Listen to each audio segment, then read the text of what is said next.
Hepinize iyi akşamlar, hoş geldiniz. 22 Şubat 2022 gününde sizlere açılım yapacağıma dair söz vermiştim. Sana söylemek isteyip söyleyemedikleri ne ya da senden sakladıkları, sana söylemek istemedikleri ne açılımı ile tekrar karşınızdayım. Açılımımızın desteleri belli. Birinci destemiz söylemek isteyip söyleyemediklerini anlatacak. İkincisi ise sakladıklarını anlatacak. İsterseniz her ikisini dinleyin, isterseniz sadece bir tanesini seçebilirsiniz. Bu arada seanslarla ilgili de ufak bir bilgi vereyim. Arkadaşlar benim seans bilgilerim Instagram'ımdaki profilimde yazıyor. @liltarot'um Instagram hesabım. Lilyum Tarot yazarsanız ben değilim o kişi. Takip etmeyin. Orada seanslar kapalı yazısını gördüğünüzde bu şu demek oluyor. Benim seanslarım o haftalık dolmuş. O hafta benden seans alamazsınız. Sınırlı ya da açık görürseniz eğer mesajlarınızı cevaplandırabilirim. Bilginiz olsun. Hadi birinci desteği dizerek başlayalım.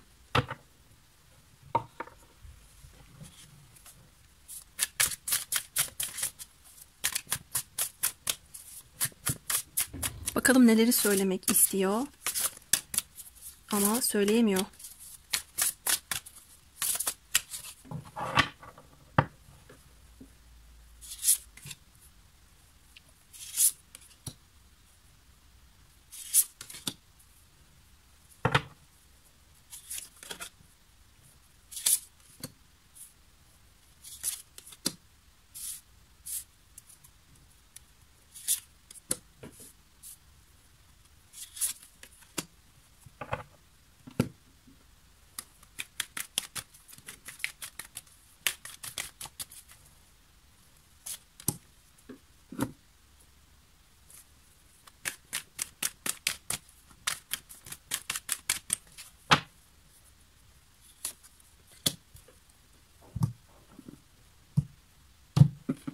Biraz elimin altını boşaltmam lazım.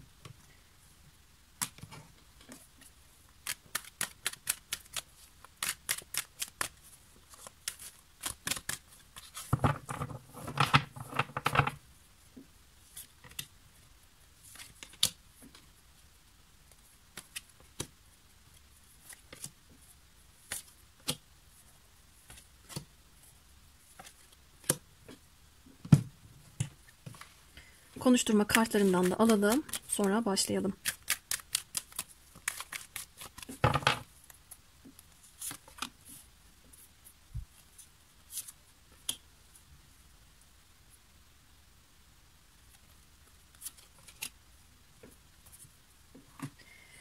Evet, bakalım bu insanın, bu kişinin içinde bastırdığı, baskıladığı şey ne?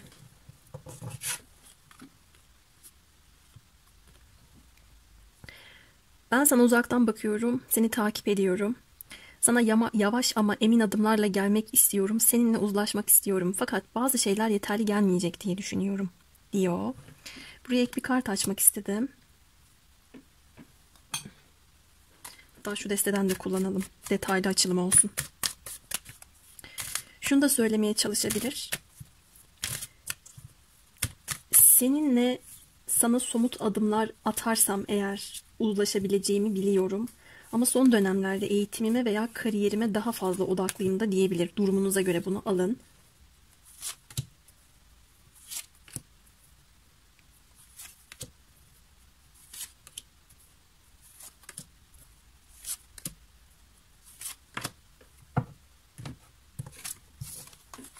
Evet, bakın eğitim kariyer dedim, dersler geldi. Bunu söylemeye çalışıyor olabilir tabii öte taraftan. Burada hayat derslerinden de söz ediyor. Belki şunu diyebilir, bakın ben seninle uzlaşabiliyormuşum, anlaşabiliyormuşum. Sen beni sabırlı bir şekilde, dürüst bir şekilde dinleyen bir kişiymişsin. Hayat bana bu süreç içerisinde, bu süre zarfında bir şeyler deneyimletti, bir şeyler öğretti. Ben derslerimi aldım diyor. Benim hissettiğim şey şu. Aslında size dürüst ve ilkeli bir şekilde gelmek isteyen ama yapacağı şey somut da olsa belki sizinle uzlaşabilme konusunda yeterliliğini sorgulayıp içinde sabretmeye çalışan ve bu konuyu bastıran bir, baskılayan bir enerjide bu kişi şu anda. Ve tabii para, iş, eğitim, öğretim konularıyla da fazla haşır neşir olduğu için duygusal konularda uzlaşı noktasında ya da söz verme, söz vererek ilerleme noktasındaki niyetlerini bastırıyor olarak da çıkmış. Seninle ilgili böyle güzel dileklerim, isteklerim var ama bastırıyorum diyor. Pekala, gelelim sezinsel olarak neyi algıladığına.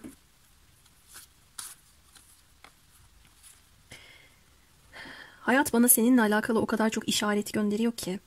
Kafamı ne tarafa çevirsem bana seni hatırlatan, senin güzelliğini, doğurganlığını, yaratıcılığını hatırlatan bir şeyle karşılaşıyorum ve içimde çok yoğun bir tutku oluşuyor diyor. Şimdi sezinsel olarak algıladığı noktada buradaki taç, sizi baş tacı yapması, kalbinin orta yerine bir taht kurması, sizin onun kraliçesi veya dinleyen eril arkadaşlar için kralı olmanız diyebilirim. Buradaki dişil mesela sizden çocuk sahibi olmak istiyor olabilir. Kalbinde böyle bir arzu, böyle bir tutku yanıyor olabilir. Veya zaten çocuğunuz da olabilir. Orası ayrı. Ama kadersel birliktelikte, kader noktasında çok fazla işaretler aldığını görüyorum. Buradaki konuşturma kartlarının birinde de belki gelmiş de olabilir, bilemiyorum. Aldığım işaretleri daha fazla görmezden gelemem gibi bir konuşturma cümlesi var. Hoş, burada görmezden gelme gibi bir durum yok bakın. Bu kişi bir takım dersler almış. Sizle alakalı işaretlere kapalı olduğu çıkmıyor. Bunları görüyor, bunları algılıyor. Ve sizi hissettiğinde, içinde bir şekilde sizinle ilgili konular doğduğunda, düştüğünde bir iyimserlik, yüksek motivasyon, enerji ve sanki hayat amacını bulmuş ve hayat amacını gerçekleştirmek için o işaretler ona gösteriliyor gibi hissediyor.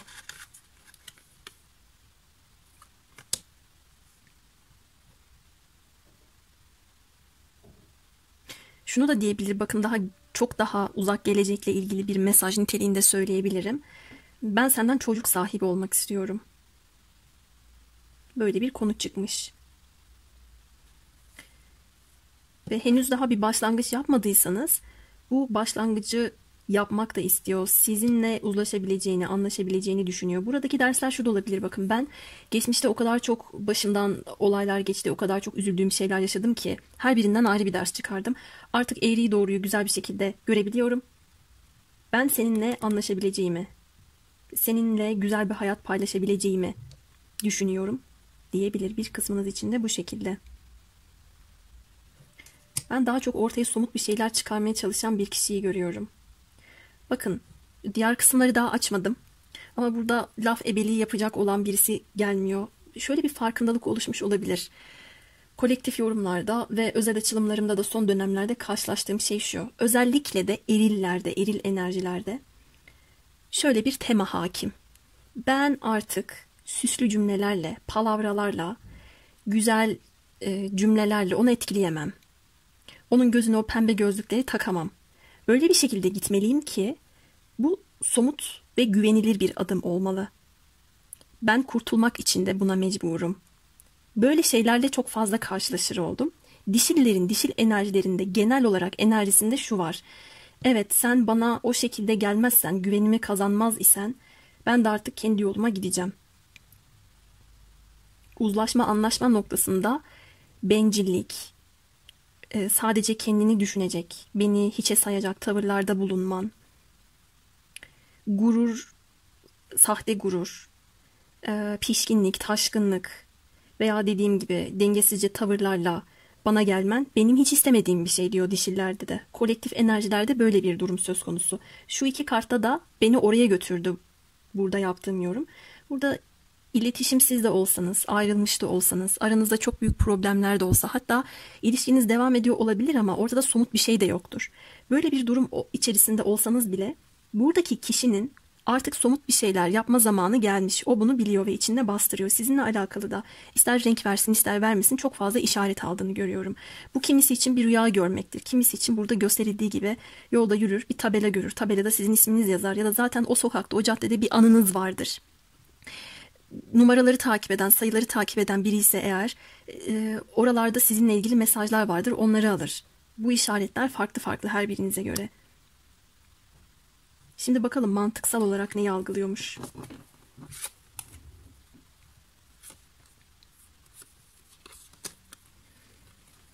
Mantıksal olarak sizin son derece bağımsız olduğunuzu algılıyor. Gizli gizli takip ediyor olabilir size. Sizi çok güçlü, çok özgüvenli, çok yaratıcı görüyor. Eğer kafasını, fikirlerini yeniden oluşturmaz ise onu kabul etmeyeceğinizi düşünüyor. Bakın, şuradaki sopa, buradaki kraliçenin elinde. O söylemeye çalıştığı şey şu. Bana da söyletmedi, bir anda tıkandım. Ben bütün gücü, bütün hakimiyeti, yetkiyi onun eline verdim. İstesem de istemesem de bu durum böyle. İşime de gelse, kabul etmesem de, gelmese de bu şekilde bütün güç onun elinde. O kadar da yakışmış ki. Bir de bunu itiraf ediyor bakın. Mantıksal olarak. Şu asalete bak diyor. Ve bu gücün karşısında öyle fikirler, öyle somut şeyler ile gelmeli ki size. Reddedilmemeli. Şu anda bir cesaretle ilgili bir eksiklik algıladım. Bu siz de olabilirsiniz ama bakın şöyle de değerlendirdiğini düşünüyorum mantıksal olarak. O üzülüyorsa da, ağlıyorsa da bunu topluluk içerisindeyken, kalabalıklar içerisinde göstermez. O kalabalık içerisinde son derece dik bir duruşa sahip, her şeyle başa çıkabilecek güçlü olduğunu gösteren bir yapıda. Kendi başına kaldığında üzülüyordur, ağlıyordur diyor. Bu arada sizi de çok merak ediyor, keşfetmeye çalışıyor buradaki kişi. Bakın buradaki kraliçenin de yüzünün öteki tarafı gözükmüyor. Burada da bir ağlayan kişi var ama suratını kağıtla kapatmış. Oradaki kağıtta da bir gülümseme çizilmiş. Şöyle mantıksal olarak şöyle tahmin ediyor size. Yine de bir şekilde ne kadar güçlü olursa olsun içten içe üzüldüğünü, belki kıskandığını, belki gizli gizli onun da beni takip ettiğini düşünüyorum diyor. Şuradaki kafasızlık da ayrıyeten dikkatimi çekti. O kadar güçlü ki ben ondan bir şey saklarsam benim kafamı koparır gibi düşünüyor da olabilir yani biraz daha somut bir şekilde.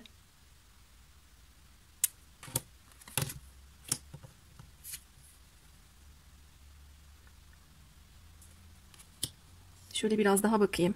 Dikkatimi çok çekti benim bu kart, şu kısım. Mantık noktasında dediğim gibi sizin elinize gücün geçtiğini çok iyi biliyor. Bir hakimiyetiniz var. Bir çekiciliğiniz var. Bu güçten hem korktuğunu hem de buna hayran olduğunu da söylemek mümkün tabii. Bu kart bana her zaman çok tuhaf gelir. Neden? Burada takım elbise var, siyah ceket ama içinde bu bir gömlek değil. Bu biraz yakası buruşmuş beyaz bir tişört. Ne alaka değil mi? Çok uyumsuz. Bence öyle. Çok uyumsuz. Mantıken burada fikirler arasındaki uyumsuzluk veya sizinle ulaşabileceği şekilde size gelmez ise eğer şurada bahsettiğim gibi siyahla beyaz gibi uyumsuz, zıt olacağınızı düşünüyor olabilir. Bu nedenle mantıken fikirlerini yeniden oluşturmalı, yeniden keşfetmeli kendini. Kafasını belki de bir toplamalı. Yine bir kısmınız açısından giyim kuşam olarak da ele alabilirim. Mantıken öyle de değerlendiriyor olabilir. O biraz daha takım elbisenin içinden tişört giyebilir. Öyle bir değişik bir tarz olabilir, salaş bir tarz olabilir. Siz daha farklı bir şekilde giyinebilirsiniz. Daha asil, daha dikkat çekici, daha parlak ya da şaşalı giyiniyor olabilirsiniz. Mantıken bunları da değerlendirdiğini düşünüyorum baktığımda. Bu çok çok çok özele indirgenmiş bir yorum oldu. Buraya çünkü takıldığım için yorum yapmaya çalışıyorum. Ama bir kısmınız için bu böyle arkadaşlar. Şimdi gelelim bu kişinin neye ihtiyacı var?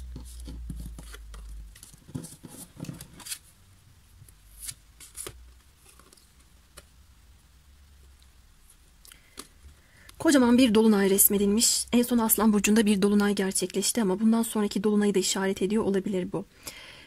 O kadar çok çıkmazda, o kadar çok ikilemlerde hissediyor ki kendisine artık bir karar vermeye ihtiyacı var. Bu durum ona hizmet etmiyor. Kendi içinde bastırdığı duygular, gizli bilgiler olduğunu görüyorum. Şunu demeye çalışıyor bakın. Benim kalbimde, zihnimde çok fazla ağırlık var. Karanlıklar var. Artık arınmanın zamanı geldi. Bu durum bana hizmet etmiyor, biliyorum. Artık bir karar alıp bu ikilemlerden, huzursuzluklardan, gerginliklerden kurtulmalıyım. Gözlerime kapatılmış bu bağdan, örtüden kurtulmalıyım. Gizemli bir su var. Ve o gizemli su beni boğacak diye korkuyorum. Arınmak, berraklaşmak istiyorum diyor. Buna ihtiyacının olduğunu söylüyor. Bir karar vermeli. Bu kişi uzunca zamandır pasif bekleyişte de kalmış olabilir. Mantık mı, kalp mi? Şu yol mu, bu yol mu? Seni seçsem mi, seçmesem mi? Hangisi benim için iyi bilemiyorum. Sen çok güçlüsün. ben çok zayıfım. Bunların karşılaştırması da dahil buna. İhtiyaç duyduğu şey bütün bunların çelişkisinden, bütün bunların sıkıntısından arınmak, kurtulmak. Ağır hissediyor kendisini. Muhtemelen siz de bu kişiye bir ders vermiş olabilirsiniz. Dersini aldığını söylemeye çalışıyor.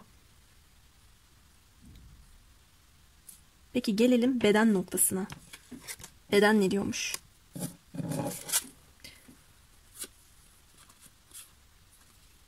Kupa beşlisi pişmanlık.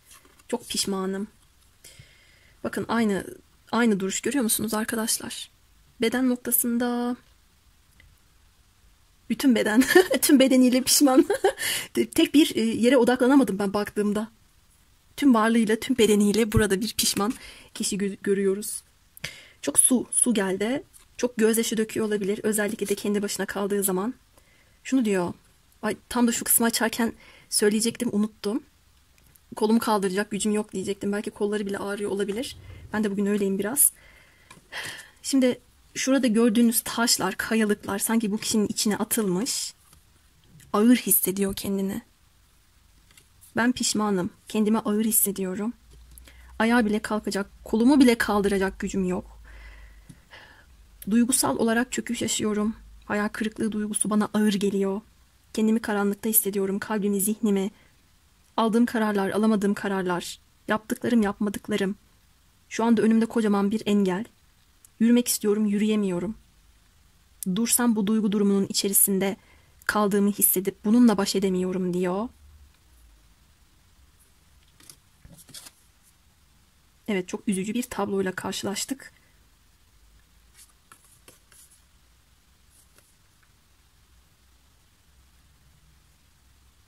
İlginç. Dikkatimi çekti. Bir eliyle öteki bileğini sıkmış şöyle. Bence bir laf var ya, kendi eliyle yaptığı diye. Kendi eliyle yaptığı şeylerden ötürü bir pişmanlığı da var. Ha, elim kırılsaydı da yazmasaydım. Elim kırılsaydı da öyle yapmasaydım gibi. Çünkü bileğini sıkıyor bakın şurada. Kendisinden almaya çalıştığı güç olarak da yorumlayabilirim bunu ama çok içe kapanmış. Çok küsmüş. Duygusal bir travma noktasında şu anda bu kişi.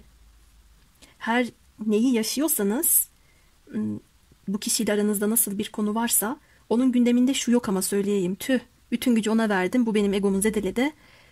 Güç savaşım devam etmeliydi onunla. Kazanan ben olmalıydım durumu yok burada. Evet, sizi güçlü de görüyor. Orası ayrı bir şey. Ama bundan zaten hayranlık duyduğundan da bahsettim. Onun pişmanlığı sizi kaybetmesi. Siz ona Anya'yı Konya'yı göstermiş gibisiniz ya da gösterecek üzeresiniz. Yalnız bu kişinin sıkışmışlığını size söyleyeyim. Bu kararı alsa da pişman, almasa da pişman. Size yazsa da size kaybettiğini düşünüyor. Ya da açığa çıkacak şeylerden dolayı belki de uzlaşamayacağını düşünüyor. Yazmasa da gelmese de. Şunun pişmanlığı da var. Ben seninle uzlaşıyordum. Sen benim en iyi arkadaşımdın. En iyi hayat arkadaşım olabilecek kişiydin. Diyor arkadaşlar. Ay, şu kısımda üstüne bir ağırlık çöktü benim. Kalbine bakalım.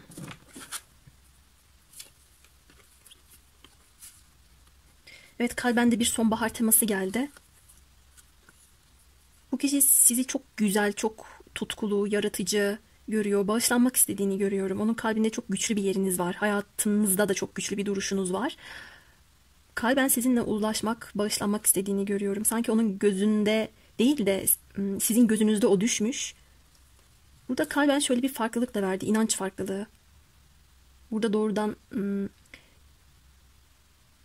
inanç ya da mezhep olarak söyleyemeyebilirim. Etik değer, yargılar, doğrularınız, yanlışlarınız, gelenek, kültürle ilgili şeyler de dahil buna. Evet, kalbinde bir yaprak dökümü var. Bakın, Aslan burcundaki dolunay teması yeniden geliyor. Görüyor musunuz? Ve o uzlaşı istekliğini yeniden kalben istediğini görüyorum.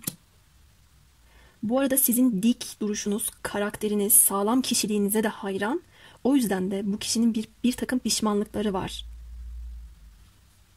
Şimdi bilge bir tavır tutumla affedicilik gösterebilirsiniz. Ama hiçbir şey eskisi gibi olmaz. Bundan kaynaklı da engeller, inanç farklılıkları, o artık bana inanmaz ki diye bile düşünebilir. Buna benzer bir durum da çıkıyor kalbinde. Ama seviyor sizi. Aha, geç kalmış. Bir de şöyle, Bu insan sanki yapabilecekken yapmamış, devam edecek gücü varken etmemiş, ilerleyebilecekken pes etmiş, arkasını dönmüş, sonra da bunun pişmanlığını yaşıyor gibime geldi. Benlik noktasına bakalım. Evet arkadaşlar, benliğinde diyor ki pes etme, mücadeleye devam et, onunla yeniden başla çünkü o senin için doğru insan. Bir ikiz alev bağlantısı geldi. Kolektif yorum olduğu için hepinize böyle spesifik bir ruhsal şey yapıştırmayacağım, söylemeyeceğim onu. Hepiniz ikiz alevsiniz diyemem burada tutup da. Ruh eşi, doğru insan, ikiz ruh, ikiz alev. Bağlantınızı biliyor olabilirsiniz.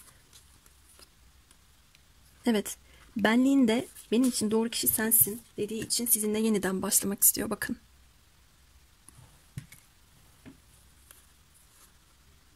Birbirinize de sürekli bir şeyler öğretmişsiniz ayrıca. Çok zor bir ilişki olduğunu, çok zorlandığını söylese de bana. Evet, yeniden başlamak istiyor sürecinize. Bunun için tabii ki de çok fazla direnç göstermesi, mücadele etmesi, sevgisini kanıtlamak uğruna çaba sarf etmesi gerektiğini biliyor.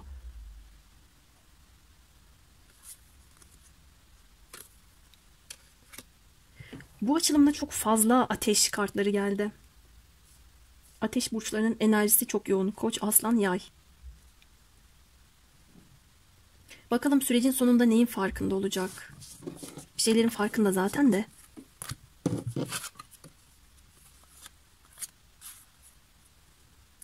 Burada farklı yorumlar getirebilirim. Birincisi, ilişkinize zarar veren arkadaşları var idiyse bu kişinin, o arkadaşlarını bırakabilir. Hadi güle güle, herkes kendi yoluna diyebilir.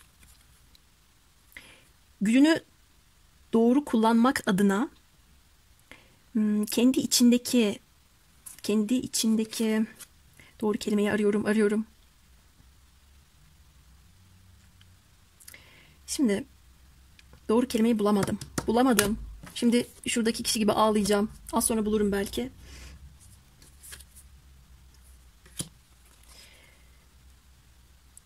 Kendi içinde bu kişinin bir bölünmüşlük olabilir ve oradaki bölünmüşlüklerden hangisinin süreç içerisinde onun yoluna hizmet edeceğini iyi analiz etmeye çalıştığını görüyorum. Bu yüzden de içindeki şeytanlarını, içinde onu bağımlılığa, korkulara, çok cazibeli gelen ama yanlış yollara sürükleyen her şeyi serbest bırakmadan bu yolda huzurlu, mutlu, belki affedilmiş, belki bir takım dersleri almış olabilir ama bir daha aynı hataları yapmayacağı anlamına gelmiyor. Belki bunları almadan ilerleyemeyeceğini anlayacağını görüyorum. Farkında olacağı şey bu.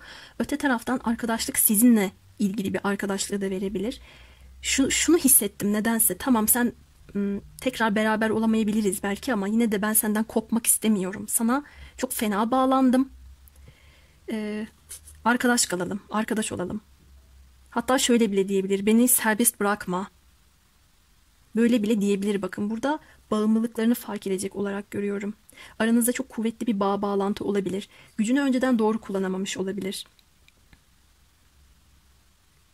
Veya dediğim gibi kendisine zarar veren arkadaşları, çevresi, onu kötü alışkanlıklara, yanlış yollara sürükleyen kişileri bırakacak, onlardan arınacak olarak çıkmış.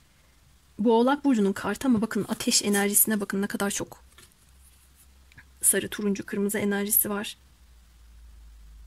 Zaten şurada da öyle bir ibare resmedilmiş.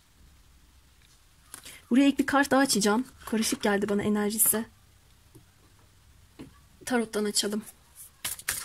Aslında şeytan kartı, şu ikisi düştü. Korkulan bir kart olmasına rağmen bize yanlışlarımızı erkenden gösteren de bir karttır. Evet arkadaşlar, yanlışlarını fark ediyor. Bakın, fark ettiği şey şu. Eğer çocuklarla ilgili bir gündem varsa bunu çözmeye çalışacak. Yavaş ama emin adımlarla ilerleyecek diyor. Geçmişe bir dönüş var. O masum anlara, belki de çok, her şeyden öte çok iyi bir arkadaştınız. Aranızda çok güzel bir bağ vardı. Bunu kurtarmak için buna zarar veren her şeyi serbest bırakarak dürüst bir şekilde gelmekle yükümlü. Bakın, gene bir somut adım gelmiş. Bu açılımın ana enerjisi toprak, ateş. Baskın olarak toprak ve ateş elementlerinden veriyor. Bir de çok ilginç bir şey gelmiş. Akrep burcundaki dolunayla Boğa burcundaki yeni ay sürecinde bu kişinin şu anda yaşadığınız durumlarla ilgili farkındalığı tavan yapabilir. Aynı zamanda dediğim gibi şurada eğitim, kariyer, iş konularıyla ilgili bir takım durumlarda da ilerleme kaydedeceğini görüyorum.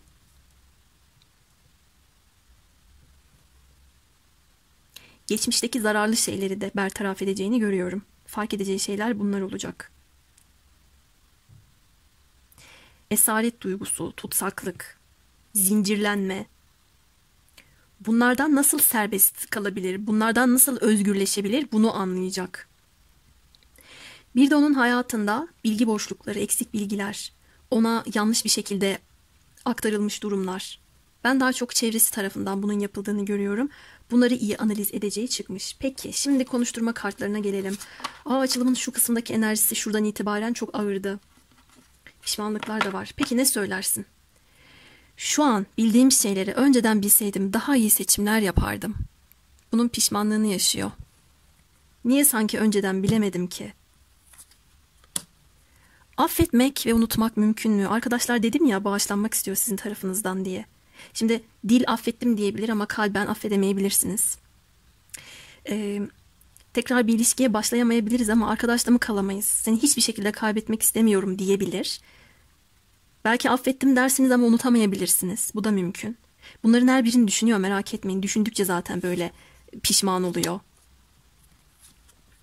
Henüz istediğin gibi biri olamam. Evet, süreci hala devam ediyor. Ağırkanlı bir enerji burada aktif. İçinde öyle bir heves, istek olsa da eylemlerinde yavaş.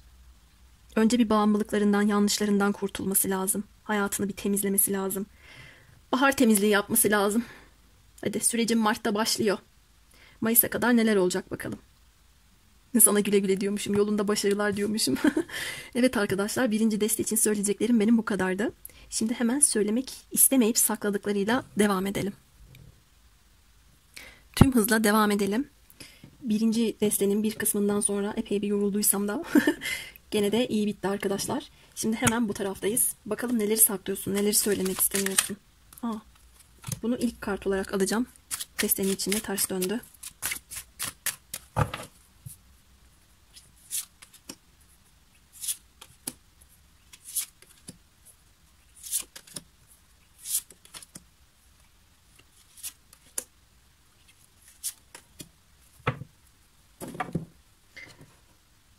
Buraya ilk destede olduğu gibi çok kart yığmama şeyindeyim, şu an hissiyatındayım. Hatta söyleyeceğim şeyleri ben birinci destede söyledim gibi bir şey diyor sanki. Bu kişi şu anda bana.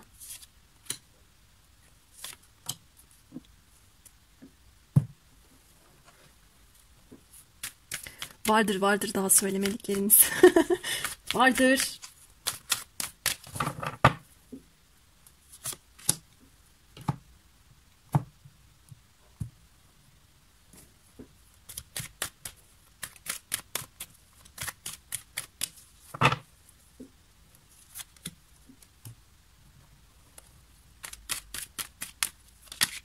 Ters döndü, tamam, şunu alalım.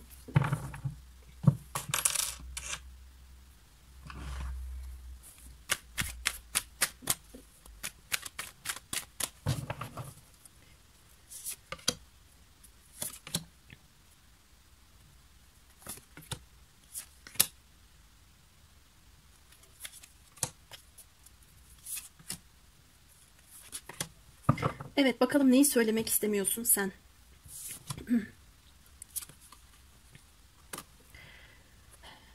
Ben o kadar öfkeliyim ki. Hayata karşı, kendime karşı, ona karşı ama en çok da kendime karşı öfkeliyim. Sinirimi bir türlü yenemiyorum diyor bu kişi. Kendi içindeki gölge noktası asabiyet, öfke, sinir olarak geldi. Dolup dolup taşıyor kendi içinde. Taşkınlığa ramak kalmış ama buradaki taşkınlığı şöyle algıladım ben. İçinde çözemediği, zihninde bir türlü halledemediği o konu sizinle ilgili her neyse, belki iletişiminiz bile yok. İletişimsizlikten ölüyor, bitiyor. Bu kişinin siniri tamamen buna ve kendi kafasında aşamaz hale gelmiş. Sürekli bir mücadele, sürekli bir savaş var. Ve bakın bu kartın üstünde de gölge kendisinden çok daha iri yarı. Düşündükleri kafasında içinde çok büyüyor olabilir. Gördüğüyle görmek istediği arasındaki farklılığı görüp sinirleniyor olabilir. Sürekli içinde ben bir savaş hali görüyorum. Onun ne kadar kendi içinde bu konuyu aşamadığını bilmenizi istemiyor olabilir arkadaşlar. Ben seninle iletişim kuramadığım için, bu konuyu içimde bir türlü halledemediğim için öfke doluyum. Bu konuda da dürüst bakın. Şuraya bir kart daha açalım. Merak ettim. Yere bir kart düştü. Neyse düşsün o.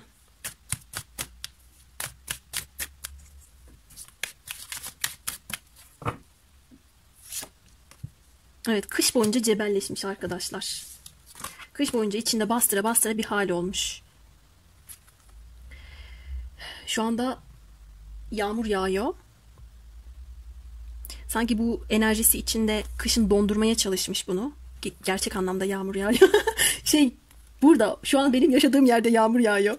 Yorumla bir bağlantısı yok. Bağlantı kuracağım şimdi. Bu akıp giden enerjiyi içinde bastırdığı, akıtamadığı için, sürekli dondurduğu için kış boyunca yine de çözemediğini görüyorum. Ve bu konu artık onun için tam bir sıkıntı haline almış. Peki hissiyatına bakalım. Of, kılıç üçlüsü ve bağlantı. Şunu demek istiyor olabilir. Ben bağlantımıza zarar verdim. Öz eleştiri yapıyor burada. Öz eleştirimi yapıyorum. Bu bağlantıyı kesip attım. Çok gözyaşı döktüğüm gibi gözyaşı döktürdüm. Buna benzer şeyler var arkadaşlar. Çok pardon, geliyorum. Kaldığımız yerden devam edelim. Evet, buradaki bu kişinin sezinsel noktasında arkadaşlar öz eleştiri yaptığını söyleyebilirim. Kalbinde çok yoğun bir acı hissediyor her şeyden öte. Bu el ele tutuşma, bu bağlantı, bu yakınlık, bu samimiyet, bu bağa doğrudan zarar verdiğini söylüyor. Tehlikeli davranışlarda bulundum. Çok gözyaşı döktürdüm sana. Ben kendimde üzüldüm. Bunun için zaten çok pişmanım. Bunu kendimde aşamadıkça, kendi kalbimde bu mesele büyüyüp durdukça çok fazla yara aldım diyor. Evet, baktığı yönde şu taraf. Bakalım o tarafta ne var? Mantık noktasına gelelim. Of, kılıç onlusu ve bariyer, engel. Arkadaşlar bu kişi mahvolduğunu söylemeye çalışıyor. Ben bittim, tükendim, güçsüzüm. Bu iletişimsizlik, bu bitiş beni mahvetti. Çöktüm ben, dibin dibini gördüm. Aramızdaki uzaklık, aramızdaki bu kopuş, bu ayrılık beni öldürüyor diyor resmen, sürünüyor resmen. Kapıları ona kapattıysanız senin bana bu kapıları kapatman bana çok aşılamaz geldi. Bana çok ağır geldi tepkilerin. Ve ben öyle halime bakıyorum diyor. Aranızda mesafeler de olabilir. Aşamıyor oraları bir türlü. Hatta bakın şundan kaynaklı bir endişesi de var. Ben bu bariyerleri aştım ya da aşmak adına bu kapının ucuna, önüne vardım diyelim. Bu kapı bana açıldığında ben sırtımdan 10 kılıç darbesi birden yersem ne olur? Ben o zaman temelli biterim. Yere yığılırım, bir daha da kalkamam diyor. Şu anda bu kişi karanlık bir noktada hissediyor kendisini. Mantıken de, duygu açısından da, içinde bastırdığı şeyler açısından da hep kılıç kartları geldi. Düşüncelerde çok fazla büyütüyor. Düşüncede aşamadığı şeyler onun iç dünyasına yük oluyor. Bakın bu kısım çok üzücü arkadaşlar. Tabii birilerinin pişman olmasını ve sürünmesini bekleyerek dinliyorsanız, izliyorsanız eğer, o zaman da ne diyeyim yani, müjde, gerçekten de pişman olmuş. Tabii neyi bilmenizi istemiyor? Ne kadar kötü olduğunu. Yaptığı öz eleştirilerin ardından bile kendisini ne kadar bıçakladığını. Şunu da diyebilir: ben senin sırtından bıçaklarken aslında kendi hayatımı, kendi kalbimi, kendi geleceğimi bıçaklamışım. Şimdi tutacak bir elim bile yok. Neye ihtiyacı var peki? Of of of. Ay kartı. Doktor. Aman doktor, canım doktor. Aa, çok ilginç. Bir önceki seferde de bu kart gelmişti. Dönüşmeye, iyileşmeye, belirsizliklerin gitmesine, bitmesine ihtiyacı var.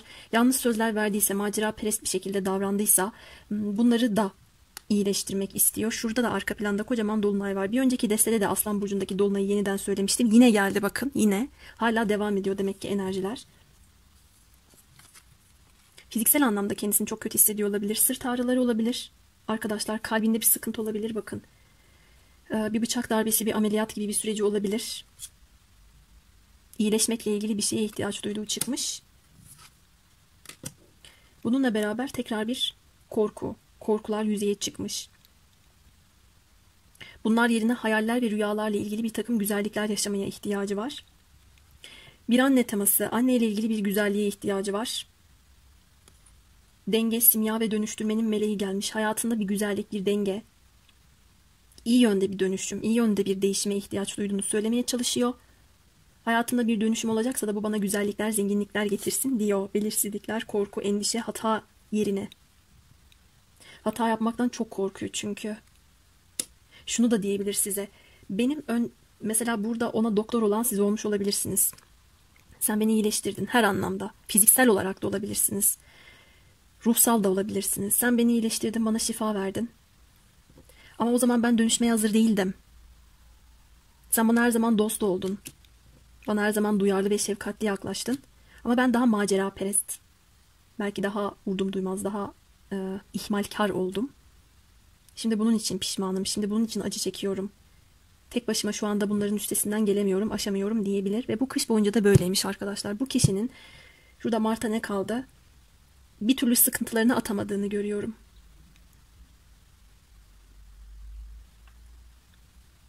Dönüşmeye hazır ol yazıyor ya kartta. Aslında dönüşmeye bile hazır olup olmadığından tam emin değil.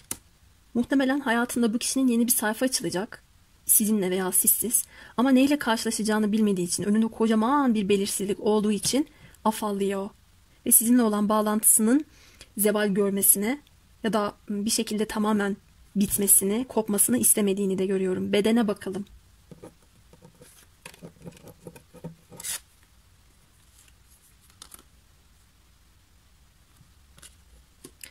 Şuraya ek bir kart daha açarız ama tüm benliğiyle, tüm bedeniyle evet diyor sanki size. Beden noktasında bir tutku, bir heyecan, size mesaj yazma, size arama isteği çıkmış. Alalım düşenleri. Terk etme, edilme, reddedilme gibi bir korkusunun olduğunu görüyorum. Buradaki evet sizin ona vereceğiniz evet cevabı ya da vermeyeceğiniz. Bu konuda fiziksel olarak çekeceği acıyı da anlamaya çalışıyor ya da hesaba katmaya çalışıyor. Şurada zaten çok fazla acı çektiğini görüyorum. Anlayışla karşılanmak istediği daha çok vurgulanıyor kartlarıma baktığımda arkadaşlar. Burada böyle bir tema var. Beden noktasında da daha çok tutkuları gelmiş. Onu ilhama getiren şeyler gelmiş. Yeni fikirlerle, yeni çözümlerle harekete geçmek için vücudu onu dürtüyor gibi algıladım. Bakın burada da ateş ve hava elementi çok baskın. Kalbi ne söylüyor? Yine ateş geldi. Evet, bir utanma var, bir aldatma enerjisi çıkmış. Ama kalben mantık o kadar ön planda ki kendisini saklıyor. Ben bu kişinin söylemek istemediği şeyler arasında hala arka planda ego çalıştığını görüyorum. Belki onun size yaptığını siz ona yapsanız burnundan kıl aldırmayacak ya da kesinlikle anlayışın ağzını bile göstermeyecek noktada olurmuş. Bunu itiraf ediyor sanki. Duygusal olarak olgun olmayan, iradeyi elinde tutamayan şeyler zamanında yaptığı için şu anda kendisine kızgın olduğunu görüyorum. Belki duygulardan korktu, saklandı. Hazır olmadığı her şey için kaçamak tavırlar sergiledi. İradesiz davrandı. İstikrarı bir türlü koruyamadı. Güçsüz oldu. Hatta fiziksel olarak arzularına yenik bile düşmüş olabilir. Şimdi sanki kendi kendine diyor ki bunların benim duygumda işi neydi ya da hayatımda bunların benim yeri neydi diyor.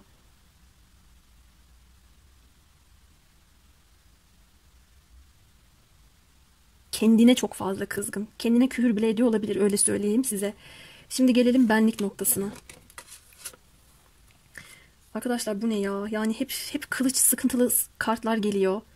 Evet, burada bir aldatma, burada bir fiziksel olarak yakınlaşma geliyor. Bu bir itiraf olarak da alabilirsiniz bunu. Bindiği dalı kesmiş.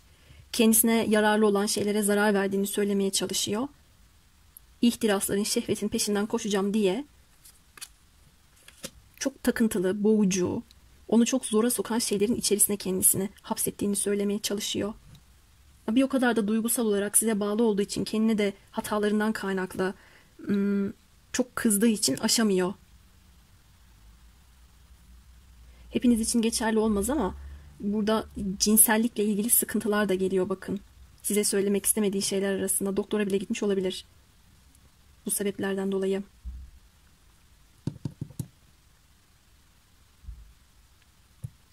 Ve burada söylemek istemediği, sakladığı şeylerde bir aldatma, araya farklı üçüncü kişileri dahil etmesi, bu yüzden sonradan pişman olması, kendisine kızması, şu anda sizin onu kabul etmeyeceğinizi, ona evet demeyeceğinizi düşünmesi ama hala bir taraftan tutkularının peşinden gitmeye çalışması, terk edilme korkusu, gelecekte onu büyük bir belirsizlik ve ona da böyle şeylerin yapılmasıyla ilgili bir endişesinin yansıdığını görüyorum. Böyle korkuları var. Dönüşmeye de hazır değil çok fazla.